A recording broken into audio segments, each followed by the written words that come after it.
नमस्कार दोस्तों। एक बार की बात है, नारद जी विचरण कर रहे थे। तब तीनों देवियां माँ लक्ष्मी, माँ सरस्वती और माँ पार्वती को परस्पर विमर्श करते देखा। तीनों देवियां अपने सतीत्व और पवित्रता पर चर्चा कर रही थी। नारद जी उनके पास पहुँचे और उन्हें अति महामुनि की पत्नी अनुसुईया की असाधारण पतिव्रत के बारे में बताया। नारद जी बोले, उनके समान पवित्र और पतिव्रता तीनों लोकों में नहीं है। तीनों देवियों को मन में अनुसुईया के प्रति ईर्ष्या होने लगी। तीनों देवियों ने सती अनुसुईया की पतिव्रत को खंडित करने के लिए अपने पतियों को कहा।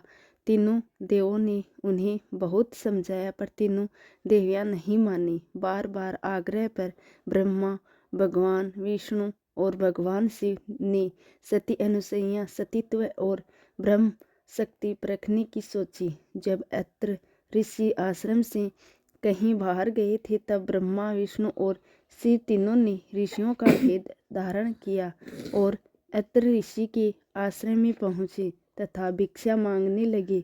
अतिथि सत्कार की परंपरा के चलते सती अनुसुईया ने त्रिमूर्तियों का उचित रूप से स्वागत कर उन्हें खाने के लिए निमंत्रित किया। लेकिन उन ऋषियों के भेष में तीनों मूर्तियों ने एक स्वर में कहा, हे साध्वी, हमारा एक नियम है कि जब तुम निवस्त्र होकर भोजन परोसोगी तभी हम भोजन करेंगे।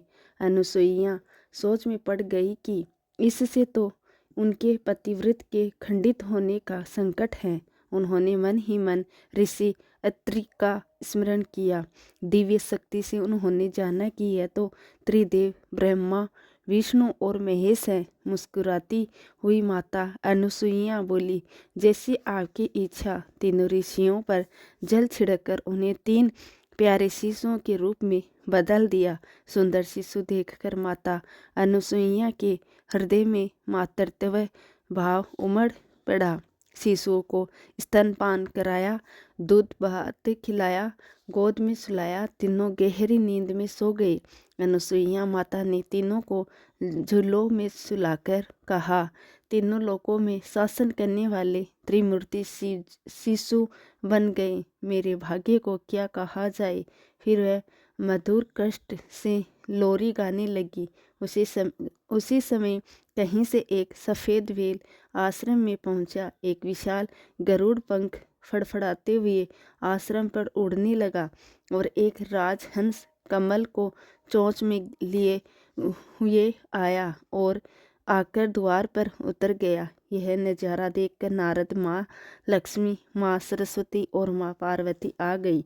नारद ने विनय पूर्वक माता अनुसुईया से कहा, माता, अपने पतियों से संबंधित प्राणियों को देखकर यह तीनों देवियां यहाँ पर आ गई हैं। यह अपने पतियों को ढूंढ रही हैं। इनके पतियों को कृपया सौंप दे।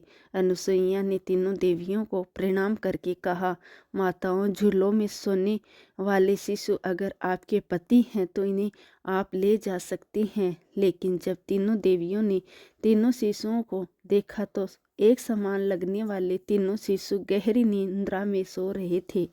इस पर माँ लक्ष्मी, माँ सरस्वती और माँ पार्वती भ्रमित होने लगी। नारद ने उनकी स्थिति जानकर उनसे पूछा, क्या आप अपने पति को पहचान नहीं सकती? जल्दी से अपने अपने पति को गोद में उठा लीजिए। देवियों ने जल्दी में एक एक शिशु को उठा लिया। वे शिशु एक साथ त्रिमूर्तियों के रूप में खड़े हो गए। तब उन्हें मालूम हुआ कि सरस्वती जी ने शिव जी को, लक्ष्मी जी ने ब्रह्मा जी को और पार्वती जी ने विष्णु जी को उठा लिया है।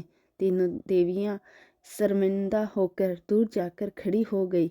तीनों देवियों ने माता अनुसुईया से क्षमा याचना की और उन्होंने यह बताया कि परीक्षा लेने के लिए अपने पतियों को संवाद किया था। फिर प्रार्थना की उनके पति को पुनः अपने स्वरूप में ले आए। माता अनुसैया ने त्रिदेवों का उनका रूप प्रदान किया। तीनों देव सती अनुसैया से प्रसन्न होकर बोले, हे देवी वरदान मांगो। त्रिदेव की बात सुनकर अनुसैया बोली, प्रभु आप तीनों मेरी कोख से जन्म ले, ये वरदान चाहिए, अन्यथा नहीं। तभी से वे माता सती अनुसैया से प्रख्यात हुई तथा कालांतर में भगवान त्रेतायुग में भगवान विष्णु का चंद्रमा के रूप में, भगवान ब्रह्मा का तथा दुर्वासा के रूप में भगवान शिव का जन्म माता अनुसैया के गर्भ से हुआ। बोलो जय माता अनुसैया की।